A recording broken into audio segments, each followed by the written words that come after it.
لله رب العالمين والعاقبة للمتقين ولا عدوان إلا على الظالمين. اللهم لك الحمد كله ولك الشكر كله وإليك يرجع الأمر كله علانيته وسره، إنك على كل شيء قدير. لك العتبى حتى ترضى ولا حول ولا قوة لنا إلا بك. وأشهد أن لا إله إلا الله وحده لا شريك له، وأشهد أن محمدا عبد الله ورسوله وصفيه من خلقه وحبيبه، بلغ الرسالة وأدى الأمانة ونصح الأمة وكشف الغمة وجاهد في الله حق الجهاد حتى أتاه اليقين. اللهم صل وسلم وزد وبارك على المبعوث رحمة للعالمين وقائد الغر المحجلين محمد الصادق الوعد الأمين. اللهم صل عليه وعلى آله وأصحابه والتابعين ومن تبعهم بإحسان إلى يوم الدين، وارض عنا معهم بفضلك وكرمك أرحم الراحمين. اللهم آمين. I praise Allah subhanahu wa ta'ala. Endless He is in His glory, the creator of heavens and earth, the bestower of bounties, the giver of gifts. I thank Allah for the blessings that He has bestowed upon us and our families and loved ones. And we express our gratitude to the Lord in words and action. We say Alhamdulillah for the blessings that we know, and Alhamdulillah for blessings that we know not. I bear witness that there is no deity in this universe worthy of worship save Allah. And I bear witness that Muhammad is Allah's final prophet and messenger, bearer of glad tidings, the carrier of the torch of light. Sallallahu alayhi wa sallam. May the peace and the blessings of Allah be upon him and his family, his companions and followers, and all the righteous men and women that walk steadily in their footsteps. And I ask Allah subhanahu wa ta'ala to make each and every one of us among them. Allahumma ameen. My dear brothers and sisters, I greet you with the greeting of Islam. Assalamu alaikum wa rahmatullahi wa barakatuh. About 25 years ago, our beloved teacher and Sheikh Abdul Rahman passed away. We spent so many years learning the deen with him. He taught us Quran and Hadith, Fiqh, Seerah, Islamic studies, and the debt that we have that is owed for this man, it would take multiple lifetimes to repay. But 25 years ago, Sheikh Abdul Rahman, the fountain of knowledge, the oasis of akhlaq, the beautiful human being inside and out, passed away. He was elderly, but we thought that he would live forever as kids. And when he died, we thought that it was literally the end of the world. It pinched us so hard when we realized that this is the embodiment of the hadith of the Prophet ﷺ, when he spoke about how God removes useful knowledge from the earth. إِنَّ اللَّهَ لَا يَقْبِضُ الْعِلْمَ انْتِزَاعًا, the hadith of Imam Muslim. The Prophet says, Allah does not remove the good and useful and beautiful knowledge from this earth by extracting it forcibly. Once you have knowledge in your heart, inshallah it stays there. إِنَّ اللَّهَ لَا يَقْبِضُ الْعِلْمَ انْتِزَاعًا وَإِنَّمَا يُقْبَضُ الْعِلْمَ بِقَبْضِ الْعُلَمَاءِ. Knowledge is not removed from this earth forcibly, rather, it is removed from this earth when the knowledgeable are removed from this earth. When the teachers and the scholars and the mentors and the bearers of the knowledge are removed from this earth, that is how the knowledge is removed from this earth. And when Sheikh Abdul Rahman passed away, we were in high school and we thought that this is it. It's going to be the end of the world for us. Where else are we going to get this knowledge? And we learned from him not just the deen. We learned from him manners. We learned from him leadership, and how to interact with young and old, and how to interact with men and women, and how to carry yourself, and how to negotiate, and everything in life you learn from a good teacher. And when the good teacher is gone, you feel like this is it. You hit a wall. But Allah subhanahu wa ta'ala blessed us because one of his keen students, Sheikh Ahmed, became our teacher. And when we looked at Sheikh Ahmed's eyes, we always saw the nur that was in the face of Sheikh Abdul Rahman. Because he was a good student and he became a good teacher for us. And we were able to go back to the thick of things.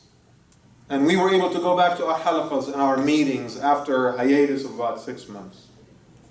And when we were that young, we truly felt it in our hearts that by being students of knowledge, we were becoming rings in a chain that is extended all the way back to the Prophet Muhammad sallallahu alaihi wasallam. And that we carry that knowledge with us everywhere we go. And that one day where we're going to teach that knowledge to others as well. I want you to walk with me through this metaphor. Imagine for a second that your great-grandfather left a watch. And in his will he wrote that that watch goes to the eldest son.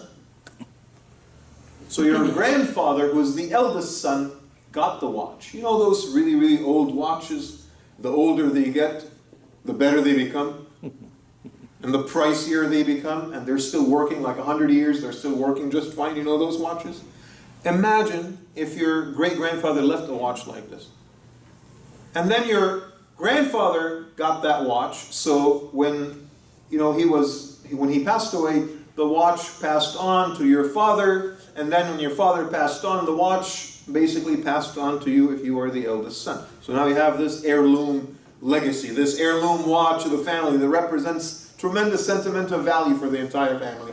You know, I bring up the example of the watch, by the way, because, you know, my grandfather left us a beautiful watch, you know, the pocket chain watch, and it still works. And it was supposed to be to the eldest son, but my brother got it. I forgave him. That was years ago.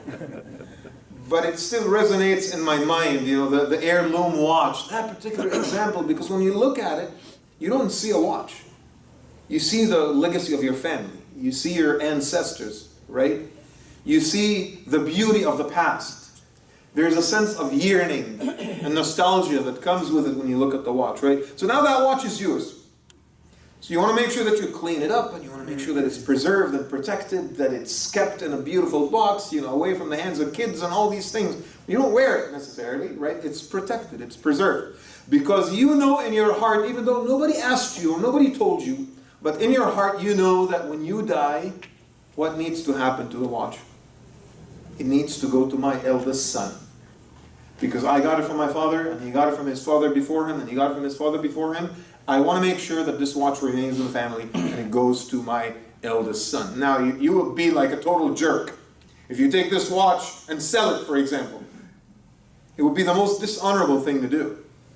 But you want to make sure that you keep the watch until it is handed over and passes on to your eldest son as well. Right? Now, the value of the watch remains in the sentiment. And that's it.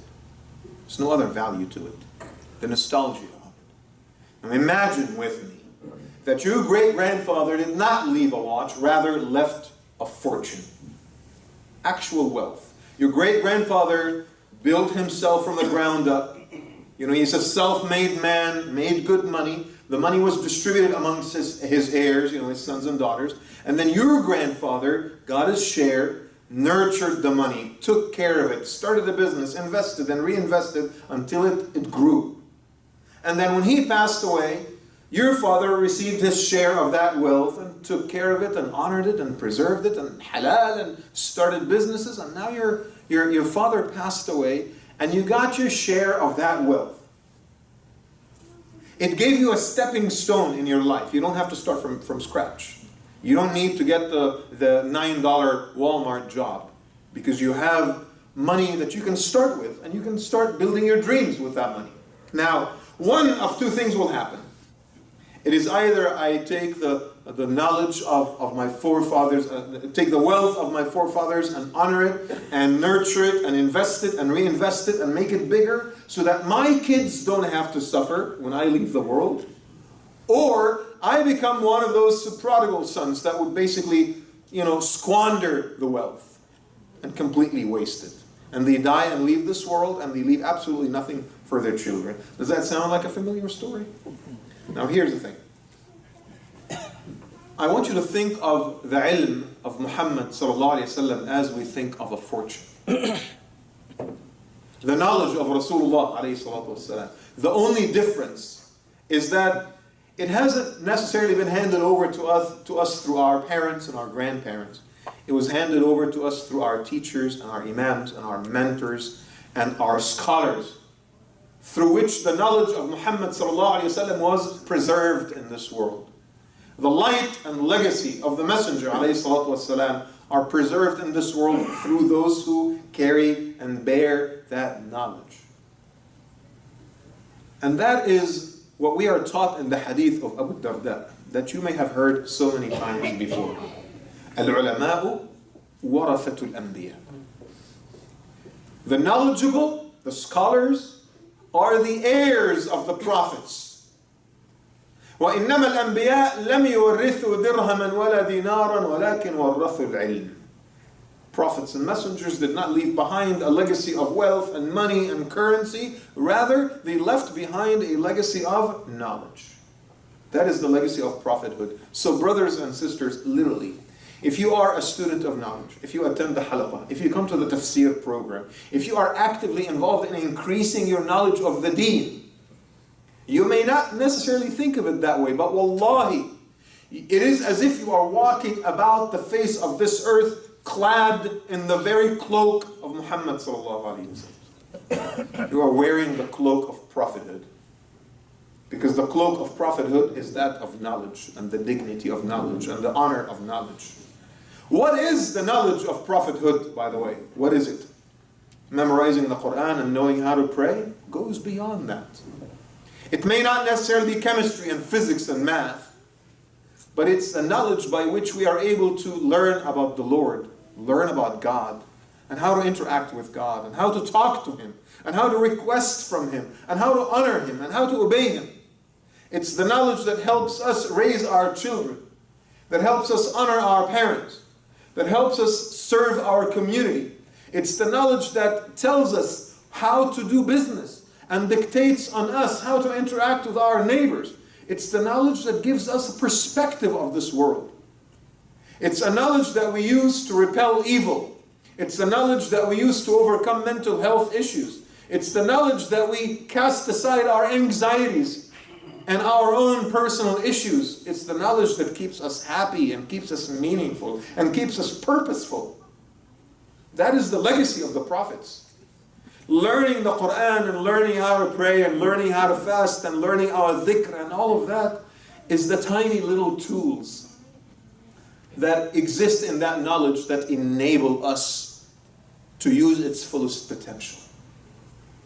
The legacy of the prophets, brothers and sisters, is that of knowledge.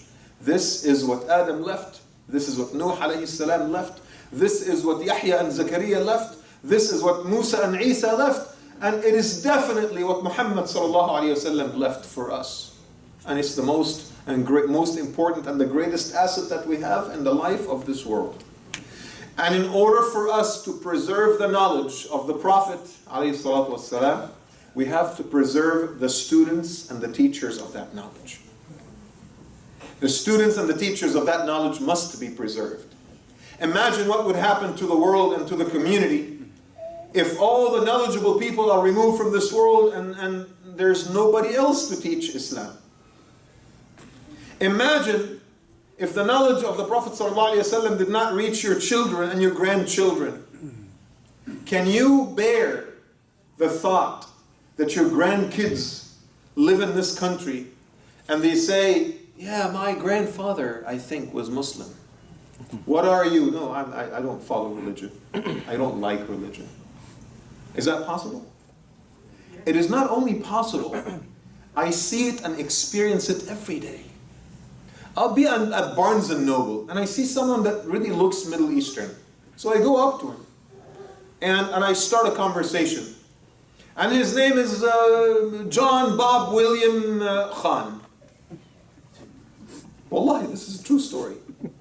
And I asked him, your last name sounds familiar. It sounds like it's a Muslim sounding name. Oh yeah, I think my grandfather or my great-grandfather came from South Asia. I don't know, India, something like that. Yeah, I think I heard tales from my grandmother that our family is originally Muslim, but none of us is any longer. Can that happen to us? I guarantee it. It will happen to us unless we actively make sure that the knowledge of the Prophet ﷺ is preserved. When the teachers and the imams and the scholars and the mentors and the students that bear that knowledge are preserved in our own community. Because it will happen to us unless we do something about it. Now the flip side of the coin is this. If I were to preserve the teachers and the mentors and the students of knowledge, then I also need to preserve the institutions of knowledge.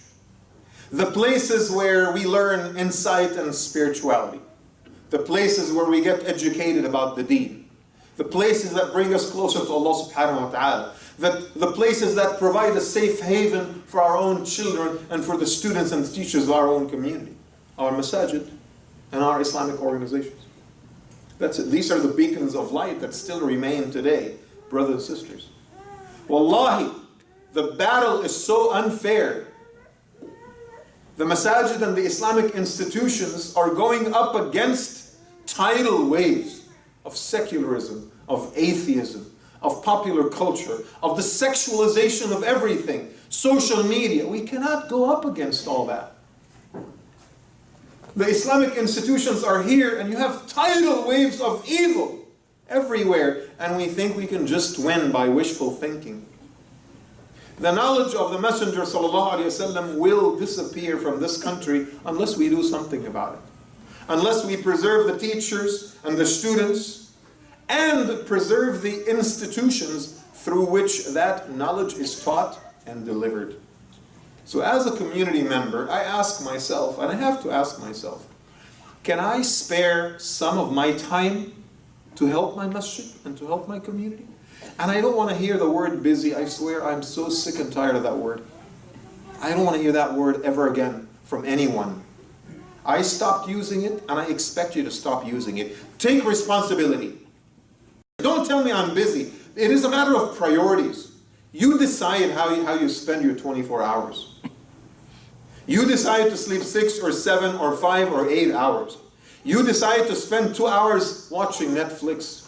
You decide to spend 2 hours on social media. You decide to spend an extra 2 hours at work. That is your decision. Don't tell me you're busy. Oh, Imam, I don't have any time to give the masjid and the community. I'm so busy. Yeah, you're busy, and the rest of us just have leisure time. We have nothing else to do with our lives. You exist as a member of a system in this world that God created. And you are not the only one that exists in that system.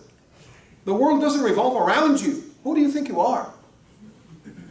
The world doesn't revolve around you, and for you to be so arrogant and to say, my entire time is dedicated to just me and the things that I care about.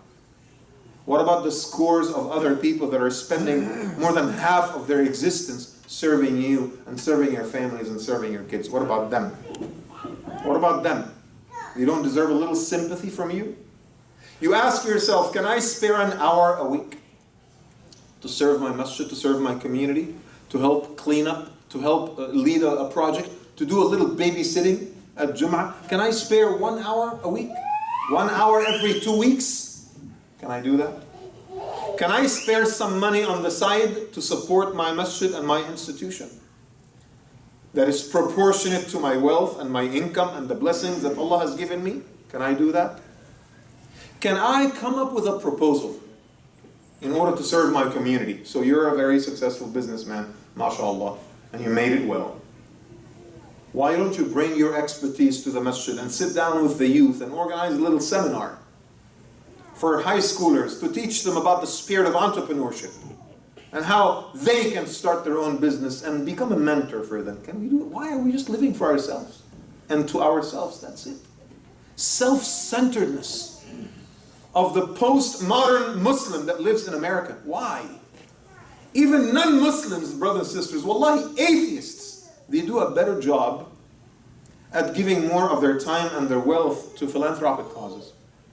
But we as Muslims are so consumed by the decadence of our postmodern lifestyle, by our economic stability, the reasons that brought us to this country in the first place, and we don't want anybody to touch it because we enjoy it. I work hard for it. Yeah, sure, everyone does. Drug dealers work hard for their money. It may be illegal, but I guarantee they work hard too. You think you're better than the rest of us because you work hard for your money? Everybody works hard for their money. These are just excuses that we use.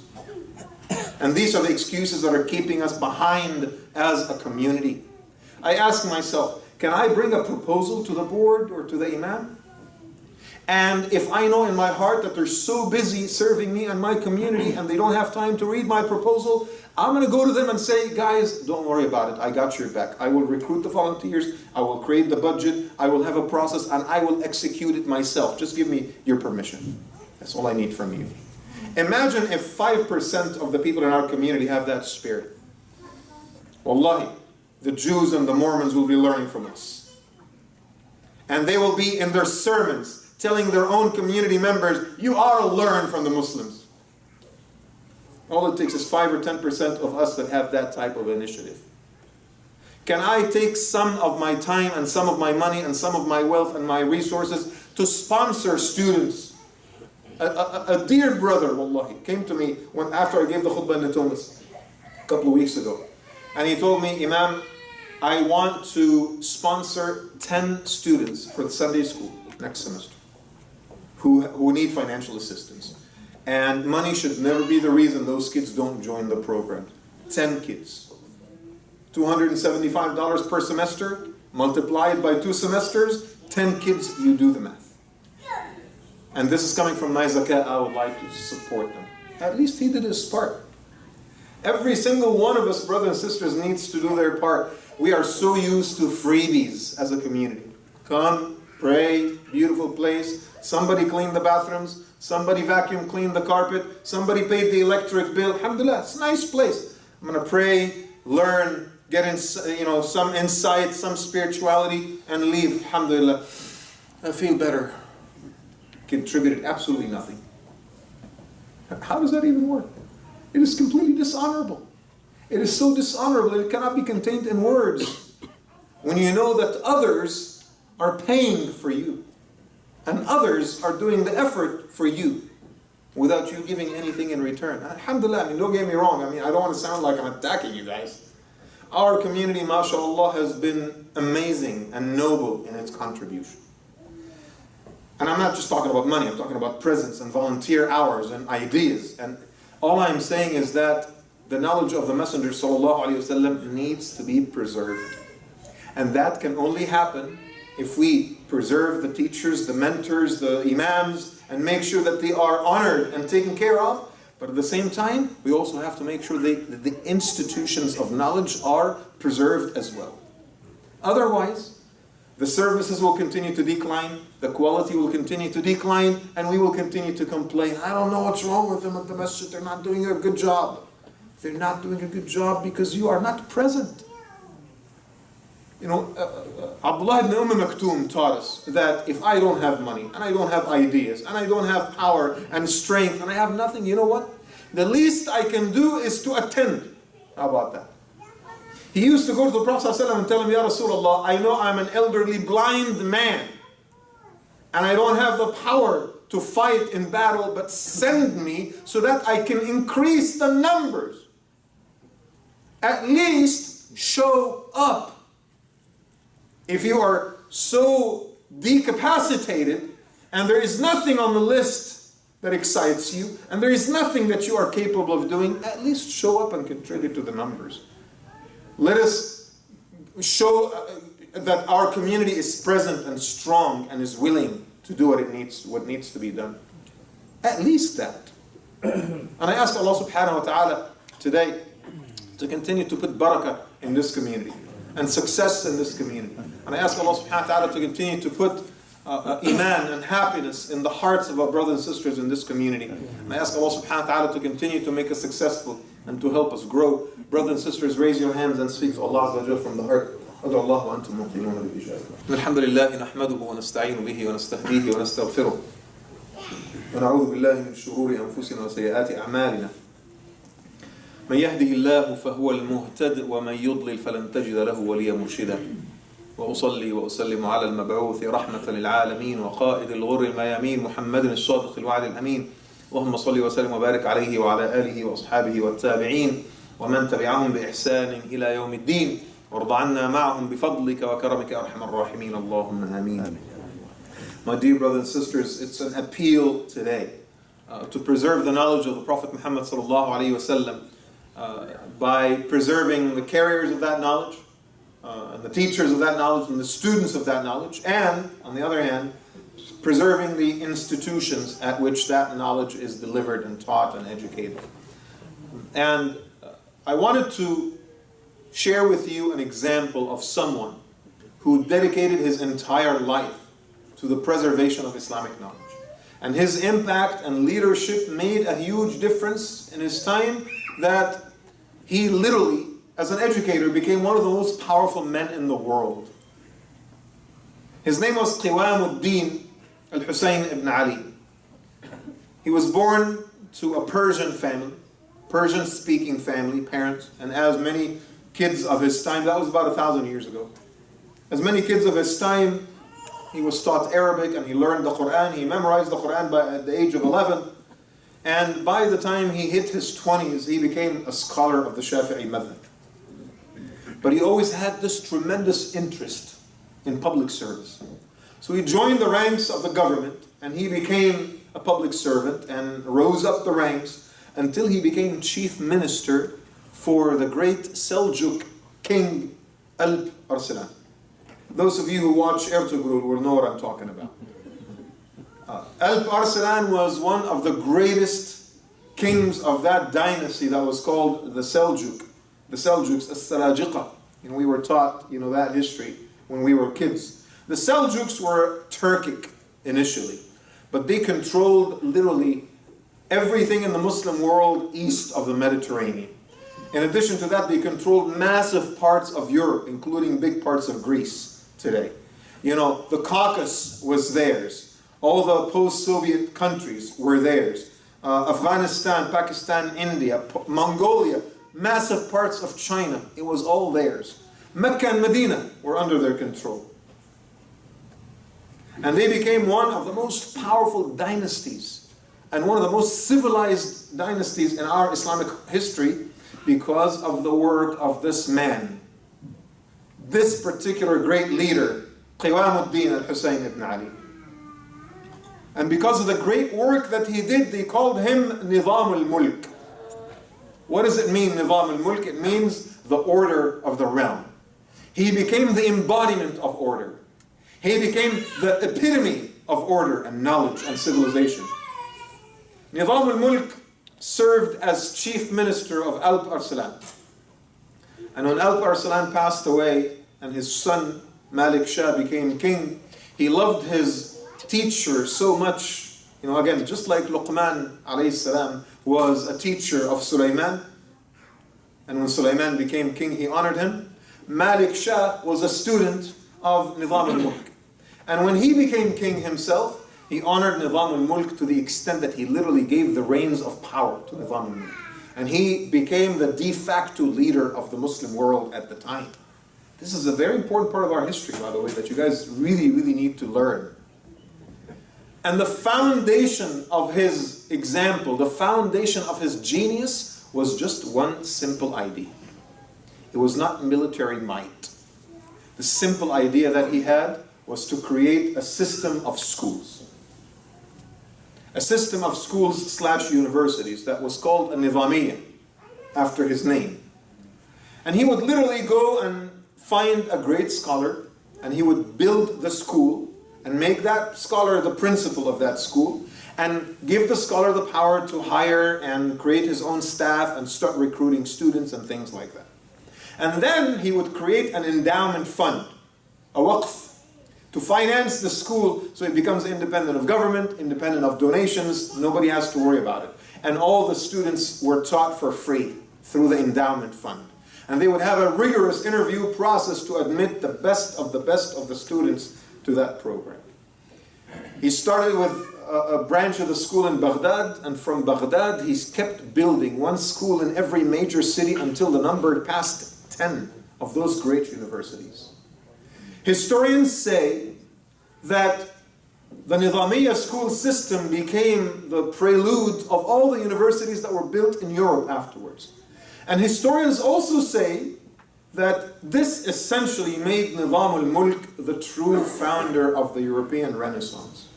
How many of you knew that? The Renaissance started in Baghdad through the work of people and great leaders like Nizam al-Mulk. Was he a military general? No. He was an educator. He was someone that believed that the knowledge of Muhammad ﷺ must be preserved. And it has to be preserved by taking care of the teachers and the students and taking care of the institutions that will deliver that knowledge. Ironically, Nizam al-Mulk was actually assassinated by someone who represented every single piece of ignorance of his time. There was this offshoot of the Ismailis that was called the assassins. Hashashin in Arabic. You know why they called them Hashashin? Because they used to smoke weed and get high and follow their orders of their masters, whatever they ask them, they just go and do it. And that is actually where the word assassin comes from in English. Assassin, Hashashin, because they used to smoke hashish. So the Hashashin, the assassins, ended up assassinating Nizam al-Mulk. Today, subhanAllah, it's funny because we keep talking about radicalism and we keep talking about the ISIS or whatever it is. SubhanAllah, it's all about ignorance. Ignorance. If people are only taught the true spirit of Islam, there will be no such actions. How are they going to be taught the true spirit of Islam? How is it going to happen? God is going to send prophets again to start teaching people the knowledge, the true, authentic knowledge of Islam. How does it happen? Good teachers, imams, mentors, right? And good students. Both are housed by great institutions. That's how it works. And if you think there's another shortcut to this process, there isn't any. Sorry to burst your bubble. One of the things, SubhanAllah, speaking of this, I wanted to take advantage of this opportunity to make an announcement. About 1.5 years ago, we wanted to create an elite program for really, really good students who have excelled and exceeded expectations in their other programs in our own community. And we ended up calling that program the Nizami program, after Nizam al-Mulk. We never announced it, and we kept it in the dark because we didn't want to create issues and jealousy among the students. But today, alhamdulillah, there's about 60 students in that program. And we are praying to Allah subhanahu wa ta'ala that maybe in 5 years from today, there's going to be 250 students in that program. All learning and halaqas with qualified teachers, hoping that inshallah they will become well-rounded Muslims that will become leaders of our own community. Someone has to be doing this actively. It doesn't happen on its own. We have to put our heads and our thoughts and our hearts together and our resources together as a community to make it all happen, brothers and sisters. I pray to Allah subhanahu wa ta'ala on this beautiful day to preserve the children of our community, the students of our community, the knowledge that exists and remains in our community. I ask Allah subhanahu wa ta'ala to preserve and protect our teachers, our imams, and our leaders.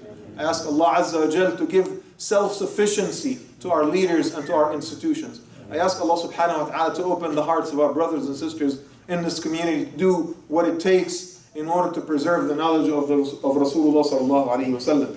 I ask Allah subhanahu wa ta'ala to give us sincerity in our intentions, to give us purity in our hearts. I ask Allah on this day to remove hatred and jealousy and covetousness from our hearts and to replace that with love, empathy, and compassion. I ask Allah subhanahu wa ta'ala to make us generous with our time, with our ideas, and with our wealth. I ask Allah to help our community step it up and to stand for the challenges that are taking place right and left. I ask Allah on this day to make us instruments of healing and catalysts of good in our wider community. And as He gathered us here in this shape and form, I ask Allah subhanahu wa ta'ala to gather all of us in His Jannah. Allahumma ameen. Allahumma laka alhamdu kama yanbaghi li jalali wajhika wa 'azimi sultanik. اللهم صل على محمد وعلى آله وصحبه وسلم تسليما كثيرا. تقبل منا إنك أنت السميع العليم وتب علينا يا ربنا إنك أنت التواب الرحيم. اللهم إنا نسألك يا ربنا خيري الدنيا والآخرة. نسألك من كل خير سألك منه محمد صلى الله عليه وسلم ونعوذ بك من كل شر استعاذ بك منه محمد صلى الله عليه وسلم. اللهم بارك في أبنائنا وبناتنا وبارك في أزواجنا وبارك في أمهاتنا وآبائنا. اللهم بارك لنا في أئمتنا واجعلنا هداة مهديين لا ضالين ولا مضلين. اللهم احفظ لنا جاليتنا يا رب العالمين وأعنا على رفع راية للإسلام عالية واجمع حولها القلوب والعقول. اللهم انصر إخواننا المستضعفين في المشارق والمغارب يا رب العالمين. اللهم اغفر للمؤمنين والمؤمنات، المسلمين والمسلمات، الأحياء منهم والأموات، إنك سميع قريب مجيب الدعوات يا رب العالمين. وآخر الصلاة، إن الصلاة كانت على المؤمنين كتابا موقوتا.